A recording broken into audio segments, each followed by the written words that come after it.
morte vence a vida, Ele ainda tem a solução.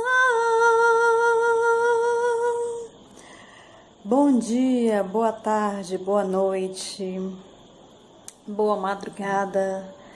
Eu não sei o horário que você está assistindo esse vídeo, mas eu gostaria de desejar tudo de bom para você nesse dia, que a paz de Deus possa reinar no seu lar.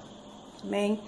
Eu gostaria, talvez você não esteja entendendo nada, mas essa pequena parte desse louvor que eu louvei vai explicar o que eu quero falar para você nessa noite. Então, peço uns minutinhos da sua atenção, certo? Para que você possa meditar comigo no que a palavra de Deus tem hoje para falar para mim e para você, certo? Quando eu falo para mim e para você, porque esses ouvidos aqui estão mais próximos de mim, da minha boca, certo? Do que aí perto de você, certo? Então, que você possa meditar nesse dia, nessa manhã, nessa madrugada. Se você gostar do conteúdo deste canal, se quiser se inscrever, né, ativar o sino das notificações para não perder, certo? E também, se a sua lista de inscritos for aberta, é bom, importante eu dizer isso para você, se a sua lista de inscritos de canais for aberta, eu estarei com certeza retribuindo a sua inscrição. Amém? E sem perda de tempo, eu gostaria de que você abrisse só um pouquinho da sua atenção. Eu creio que não será desperdiçado. Esse tempo que você vai tirar para o Senhor, você não irá perder, certo? Então, eu gostaria que você meditasse comigo hoje no Evangelho, né, de São Lucas, Evangelho de São Lucas, capítulo 7, a partir do versículo 12, a palavra de Deus nos diz dessa forma. Se você tem uma Bíblia, se tem acesso a ela, que você possa, nesse momento, estar tirando esse momento, para estar meditando no que a palavra de Deus nos diz nessa hora. Amém? Diz assim a palavra de Deus no Evangelista de São Lucas, capítulo 7. Eu vou ler a partir do verso 11, para ficar mais claro, certo? E aconteceu que, no dia seguinte, ele foi à cidade chamada Naim, e com ele ia muitos dos seus discípulos e uma grande multidão. E quando chegou perto da porta da cidade, eis que levavam um defunto, filho único de sua mãe, que era viúva, e com ela ia uma grande multidão da cidade. E vendo-a, o Senhor moveu-se de íntima compaixão por ela e disse-lhe: não chores. E chegando-se, tocou o esquife, e os que o levavam pararam. E disse: jovem, a ti te digo, levanta-te. E o que fora defunto assentou-se e começou a falar. E entregou-o à sua mãe. E de todos se apoderou o temor, e glorificavam a Deus, dizendo: um grande profeta se levantou entre nós, e Deus visitou o seu povo. E correu dele esta fama por toda a Judéia e por toda a terra circunvizinha. Só até aqui mesmo, certo? Que eu gostaria que vocês pudessem meditar comigo nesse dia. Bom, Jesus aqui, ele vinha, né? Vocês podem observar no contexto, se quiser anteriormente voltar ao texto para entender melhor. Jesus já vinha de um outro milagre, né? Que foi o filho do centurião, ou servo do centurião, melhor dizendo, que o Senhor havia curado, do qual o centurião falou que não precisava, não necessitava de que ele entrasse na sua residência para curar o seu servo. Se o Senhor dissesse uma única palavra, o servo seria curado naquela hora. Ou seja, havia uma fé imensa naquele centurião, a ponto dele dizer isso, e Jesus falou e o servo dele foi curado conforme ele creu, né?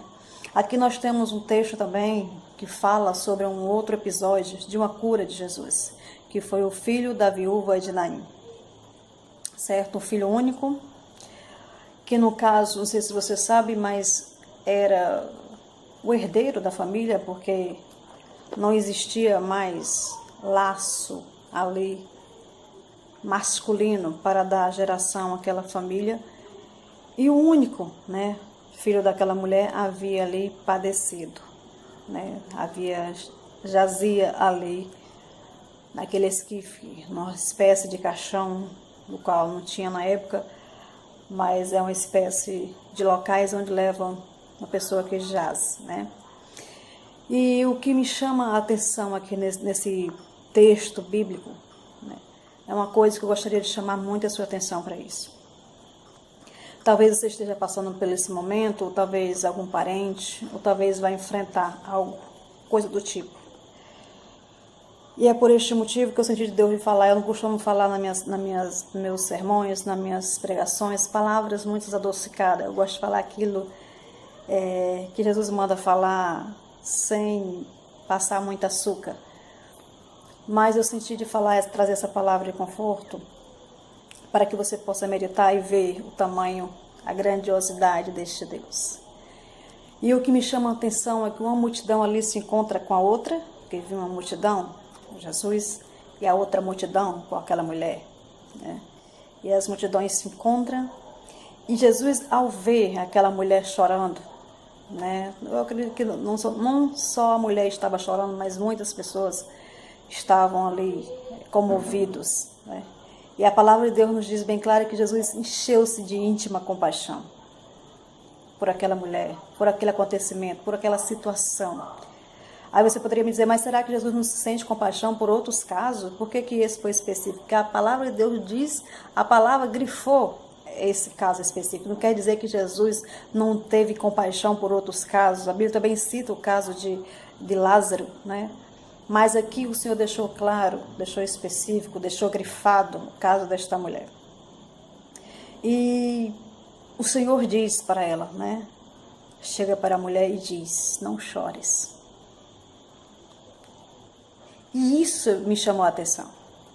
Quem é que teria a autoridade, o poder de dizer não chore? Quando você tem perdido tudo, perdido o marido, perdido o filho, a única esperança de gerar ali de uma geração masculina, uma geração futura, está ali se indo. E chega alguém e diz para você não chore. Talvez em muitos velórios que você foi, você ouviu alguém dizer não chore, ou não vai adiantar chorar, né? E isso não te trouxe resultado. Mas o não chore de Jesus trouxe resultado. Por que trouxe resultado? Porque ele trouxe a solução. Porque ele trouxe ali de volta a vida. E é isso que eu quero que você entenda nesse dia. Quantas pessoas dizem para você algo, não chore, não sofra, e isso nada adiantou, e isso nada mudou. Esse não chore de Jesus funcionou, funciona, não chore. Eu já fui em muitos velórios, né, do quais eu não tenho nem palavras para dizer. Eu acredito que ninguém tem palavras para expressar ou para falar naquele momento de dor para alguém o que dizer. A não ser que você tivesse a autoridade de Jesus para dizer para que a mulher não chore. O teu sofrimento acabou. Cessa aqui a tua dor. A partir de hoje você vai sorrir. E eu acredito que no momento que Jesus falou para aquela mulher não chore, eu acredito que ele não esperou muito tempo para tocar naquele objeto e para ali trazer a vida àquele jovem, aquele rapaz, aquele moço. Ele disse, não chore, e de imediato ele trouxe a vida, né, àquele jovem, como a palavra de Deus aqui nos diz especificamente no livro de Lucas. Como diz no versículo 13, e vendo-a, o Senhor moveu-se de íntima compaixão por ela e disse, não chores. E chegando-se, tocou o esquife, e os que levavam pararam. E disse, jovem, a ti te digo, levanta-te. E o que fora defunto levantou-se. E o que fora defunto assentou-se e começou a falar. E o Senhor entregou a sua mãe, né? Então aqui um não chore com resultado. Então quem é que pode dizer não chore? No momento de dor que você está passando, quem é que pode dizer não chore? Quem tem essa autoridade de dizer não chore, e isso funcionar, e isso trazer conforto, trazer consolo, isso trazer realmente ao seu coração esperança? Quem pode trazer? Quem é que pode neste momento dizer para você não chores? E isso realmente trazer para você a solução para o teu problema. Jesus, ele trouxe, ele traz. E é isso que muitas pessoas precisam entender, né? Como lá os discípulos disseram, quem é este homem que até os ventos e o mar lhe obedecem? Este homem é Jesus. Jesus não é um mito. Jesus não é história de carochinha. Jesus não é fábula. Jesus não é Papai Noel. Jesus não é Buda, não é Maomé. Jesus não é Allan Kardec. Jesus é a vida. E ele mostrou vida ali naquele momento. Ele mostrou que ele é a vida, que ele é a ressurreição. E a Bíblia diz bem claro que aquele que está morto, aquele que está em Cristo, ainda que esteja morto, viverá. Então Jesus é isso, meu querido e amado ouvinte, irmão da palavra de Deus. É importante que você entenda isso. Jesus é vida.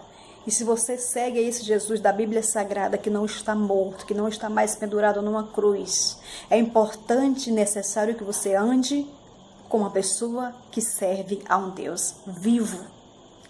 A um Deus que tem poder e autoridade para dizer não chore, e isso funciona.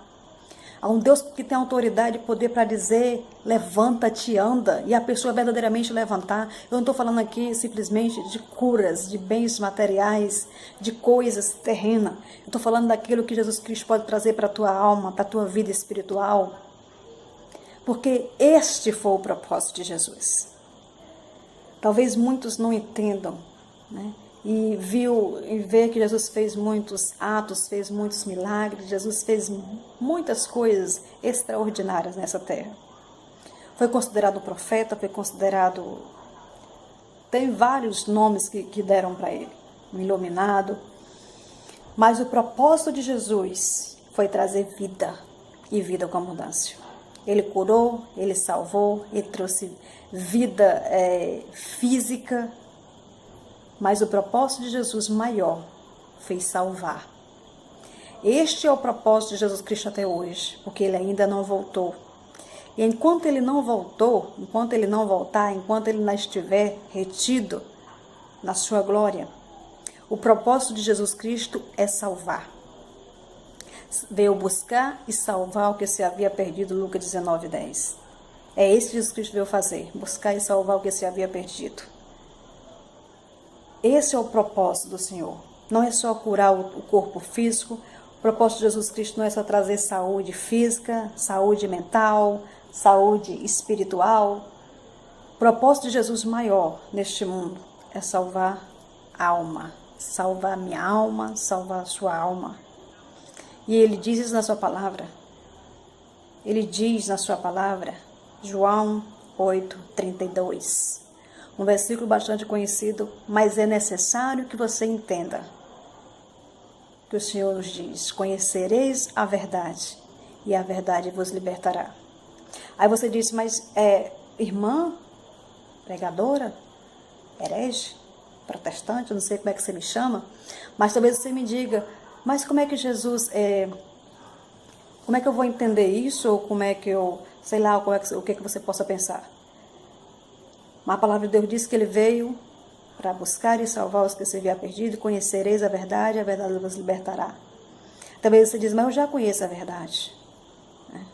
Eu já conheço a verdade, eu já sou liberto, eu não tenho mais o que deixar, sou uma pessoa boa, sou uma pessoa de casa para o trabalho, eu sou um bom cidadão, uma boa dona de casa, uma pessoa honesta, não engano ninguém, nunca matei, nunca roubei, nunca estuprei, certo? Mas pelo fato de simplesmente você ser um pecador, nascido da geração pecaminosa, homem e mulher, você já carrega consigo o pecado.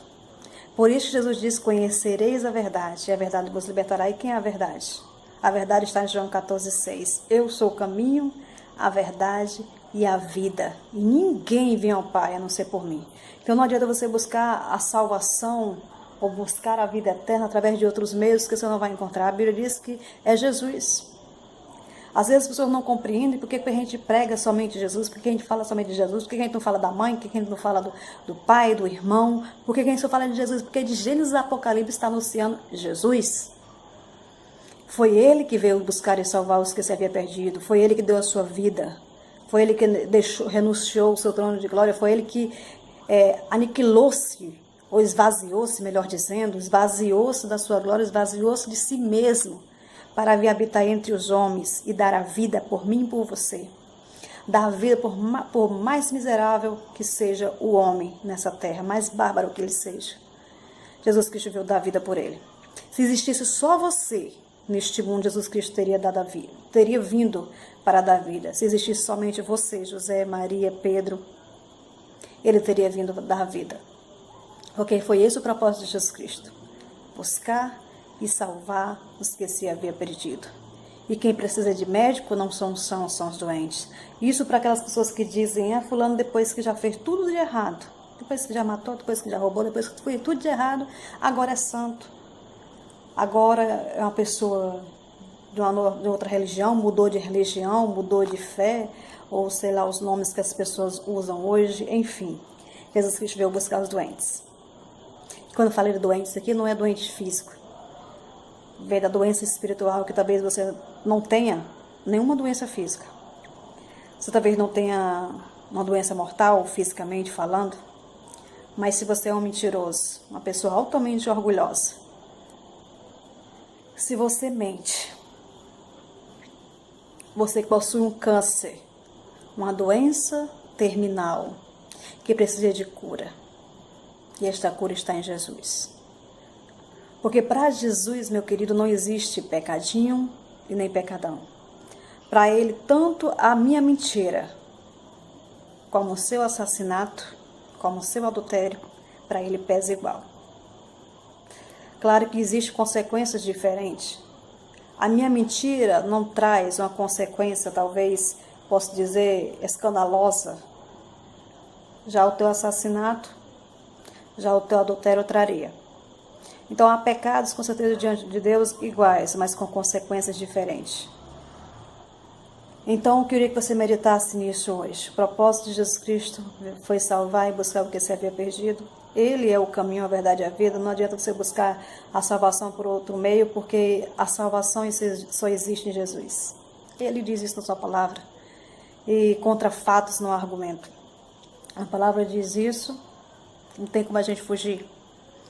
É em Jesus que está a salvação, é em Jesus Cristo que está a libertação, é em Jesus Cristo que está a vida. E vai ser Jesus, meu querido, do começo ao fim. É Jesus de Gênesis a Apocalipse, é Jesus ontem, hoje e eternamente. Quer dizer que você não crê em Deus? Eu creio em Deus. Pai, Filho e Espírito Santo, eu creio na Trindade. Eu creio na Trindade Santa. Eu creio em Pai, Filho e Espírito Santo. Mas eu creio que o propósito de Jesus Cristo foi salvar a humanidade. O sacrifício de Cristo na cruz foi para salvar a mim e a você, e é preciso que você vá até Ele, é preciso que você se renda, que você se humilhe, que você deixe o seu orgulho de lado, que você procure a salvação enquanto é tempo. Muitas vidas estão partindo sem conhecer Jesus. Logicamente que essas pessoas elas já ouviram falar do Senhor, né?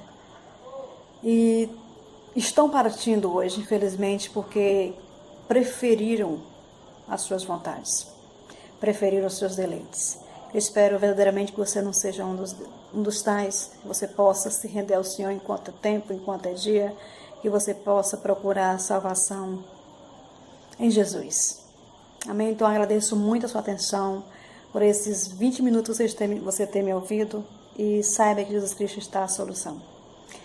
Porque nele, né, está o poder de dar vida e de gerar. Amém? Então, muitíssimo obrigado pela sua atenção, por você ter assistido esses minutos. Entregue a sua vida a Jesus, se você ainda não entregou. Não entregue a religião. Não se encha de religião, se encha de Deus, se encha de Jesus. Entra no teu quarto, fecha a tua porta, dobra os teus joelhos, pede ao Senhor perdão pelos teus pecados, entregue a sua vida a Jesus. Com certeza você vai sair de lá restaurado, vai sair de lá transformado. Porque Jesus Cristo, Ele faz isso.